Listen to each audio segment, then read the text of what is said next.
coronavirus restrictions this weekend, but the damage is deep. More than 20 million Americans lost their jobs last month. That's the worst devastation since the Great Depression. Unemployment has risen to nearly 15%. And the virus is still spreading in a third of the U.S., Minnesota and Nebraska with the most worrisome trends. At least 13 states are moving in the right direction. More than 1.3 million people, though, in this country have been infected.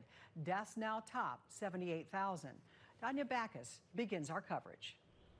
Parks, businesses, and malls are starting to reopen across the country as a new report shows the devastating impact the coronavirus continues to have on the economy. After weeks of restrictions, most states across the country have started to reopen their economies. In California, just in time for Mother's Day, the gift of flowers once again a possibility. We were closed like almost 2 months. This is like a glory.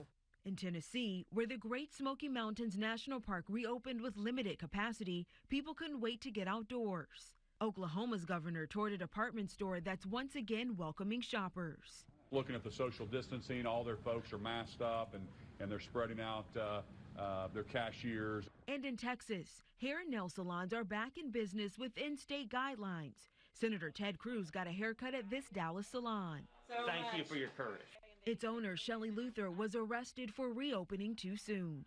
Businesses are getting a green light as unemployment numbers hit the highest rate since the Great Depression. Minority workers are especially hit hard. The black unemployment rate is now 16.7% and 18.9% among Latinos. The economic impact across the country has created another problem, hunger. In Connecticut, hundreds lined up at this emergency food bank. We need food. Of the more than 40 states that have loosened restrictions, nearly half have seen an increase in newly reported COVID-19 cases. Hundreds remain hospitalized, but there are still stories of survival. Greg Garfield, known as Patient Zero at this LA area hospital, is now going home after 64 days, 31 of them spent on a ventilator.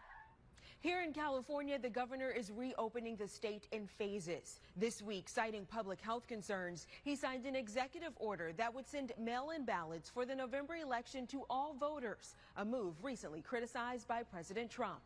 Debbie? Danya, thank you. President Trump has pushed for the country to reopen.